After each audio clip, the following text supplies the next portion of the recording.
Hello friends, आपका फिर से स्वागत है एसपी न्यूज नेशन में। आइए जानते हैं आज की कुछ प्रमुख खबरें। राम मंदिर में चढ़ावा चोरी विवाद के बीच सीएम योगी शुक्रवार को अयोध्या पहुंचे, जहां उन्होंने मां कामाख्या धाम में दर्शन किए। वीरांगना झलकारी बाई की 22 फीट ऊंची मूर्ति का अनावरण किया। इसके अलावा वो रामलला के दर्शन भी करेंगे।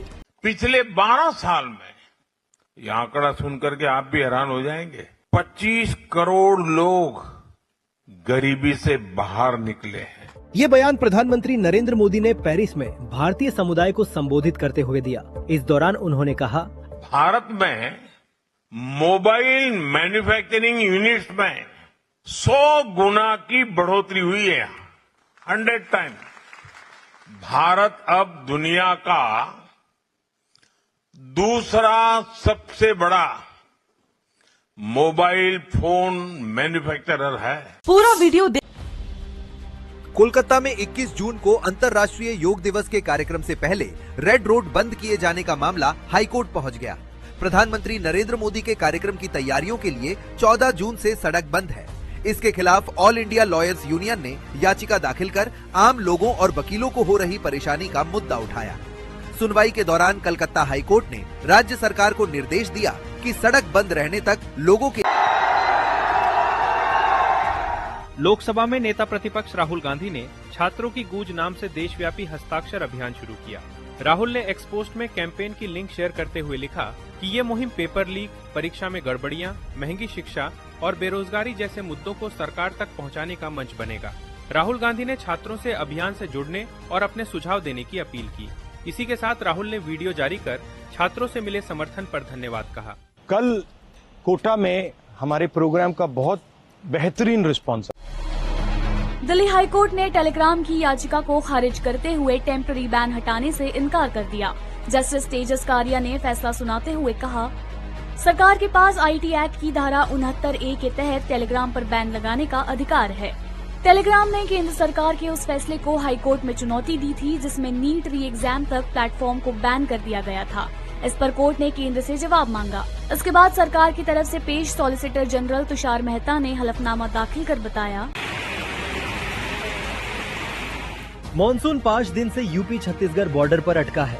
देश में मध्य प्रदेश, उत्तर प्रदेश, बिहार, राजस्थान, छत्तीसगढ़, हरियाणा और दिल्ली में प्री मानसून के तहत बारिश हो रही है। हरियाणा के हिसार में गुरुवार को तेज हवा के साथ बारिश हुई।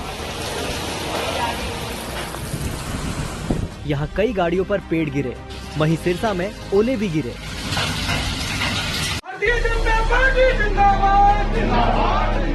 12 राज्यों की 26 राज्यसभा सीटों के लिए गुरुवार को चुनाव प्रक्रिया पूरी हुई।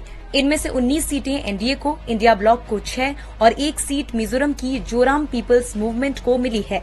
गुरुवार को झारखंड की 2 और मिजोरम की 1 राज्यसभा सीट पर रिजल्ट आए।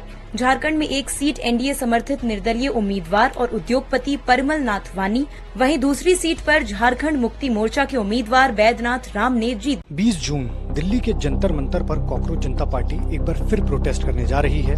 अभिजीत दीपके पर हमले के बाद पार्टी की क्या तैयारियां हैं, आगे का प्लान क्या है, वहीं 7 शहरों में प्रोटेस्ट में इतनी प्रोटेस्ट कब तक चलेगा? इस चीज को हम नॉर्मलाइज नहीं होने देंगे कि हाँ जी हम तो मंत्री बने बैठे हैं, पेपर लीक होता है तो होता रहे, कोई सवाल जवाब पूछने वाला नहीं है, कुछ नहीं है, मांगेंगे इस्तीफा, प्रोटेस्ट करते रहेंगे। क्या सीजेपी इस प्रोटेस्ट को बांग्लादेश, नेपाल और श्रीलंका में हुए जेनजी प्रोटेस्ट से जोड़कर देखते हैं? मैं नहीं चाहता कि जो नेपाल, श्रीलंका, बांग्लादेश में वो भारत में हो।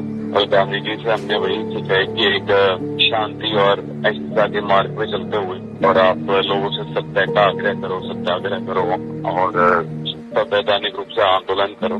सीजेपी में फैसले कौन लेता है? अभिजीत का तो विजन है, सब लोग सुझाव देते हैं, इकट्ठे कंसेंसस पर मतलब हम पहुंचते हैं और इस तरीके से आगे बढ़ते हैं। प्रोटेस्ट में भीड़ कम क्यों नजर आ रही है? जो फॉलोअर्स हैं।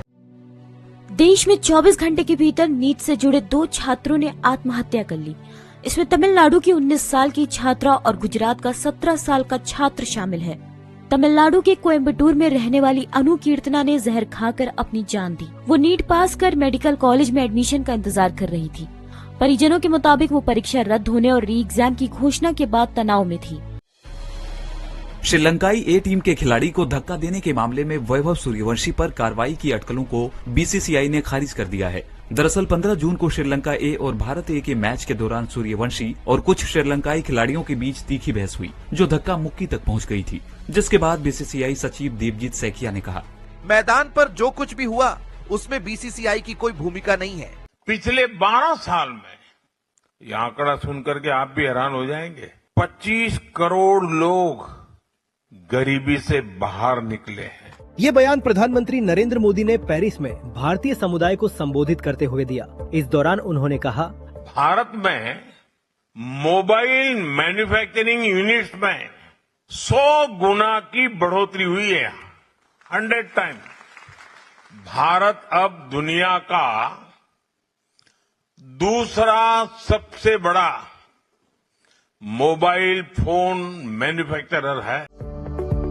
केंद्र सरकार ने वित्त वर्ष 2025-26 के लिए ईपीएफ पर 8.25% ब्याज को मंजूरी दे दी है। रिपोर्ट के मुताबिक इस महीने 7 करोड़ से अधिक सदस्यों के खातों में ब्याज की राशि जमा की जा सकती है। लगातार तीसरे वित्त वर्ष ईपीएफ पर 8.25% ब्याज दर बरकरार रखी गई है। इससे पहले वित्त वर्ष 2024-25 और 2023 और 24 में भी इतनी ही ब्याज दर दी गई थी। मॉनसून 8 जून से तेलंगाना में अटका हुआ है। मध्य प्रदेश, उत्तर प्रदेश और राजस्थान में 22 जून के बाद ही मॉनसून की एंट्री होगी। ऐसे में 18 जून तक देश भर में सामान्य से 42% कम बारिश हुई। अब तक मॉनसून 19 राज्यों तक पहुंच चुका है। अगले 4 से 5 दिन में इसके 12 राज्यों तक पहुंचने की संभावना है। 17 जून को राजस्थान के जयपुर में तेज हवा के कारण कई पेड़ गिर गए। नीचे खड़ी कारें दबकर क्षतिग्रस्त हो गईं। बिहार के मुजफ्फरपुर समेत 11 जिलों में तेज बारिश हुई। नागपुर में एयरफोर्स अफसर की पत्नी से रेप, काला जादू और जबरन धर्मांतरण मामले में एक मौलाना को पुलिस ने गिरफ्तार किया है। मौलाना की तलाश में कई टीमें लगाई गई थी। दबाव बढ़ने पर बुधवार रात उसने सरेंडर कर दिया। इससे पहले 16 जून को पीड़िता का एक वीडियो वायरल हुआ था।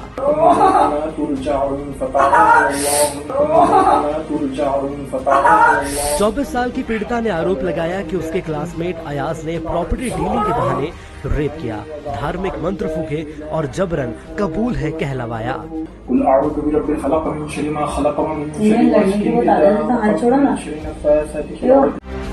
भारत ने लगातार दूसरे वनडे में अफगानिस्तान को हराया।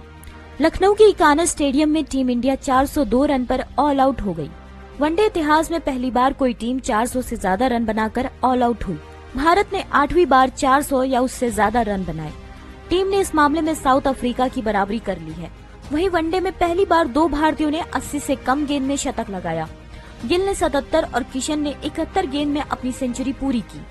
मैच में शुभमन गिल ने 108 गेंद में 150 रन पूरे किए। ये वुमेन्स टी20 वर्ल्ड कप में भारत ने अपने दूसरे मैच में नीदरलैंड को 95 रन से हरा दिया। मुकाबले में स्मृति मंधाना ने 74 रन की पारी खेलते हुए कई बड़े रिकॉर्ड बनाए। मंधाना टी20 इंटरनेशनल में 600 चौके पूरे करने वाली दुनिया की पहली बल्लेबाज बनी। उनके नाम अब 603 चौके दर्ज हैं। उन्होंने टी20 वर्ल्ड कप में अपना छठा 50+ स्कोर बनाया। स्मृति ने इस मामले में मिताली राज और हरमनप्रीत कौर को पीछे छोड़ दिया है।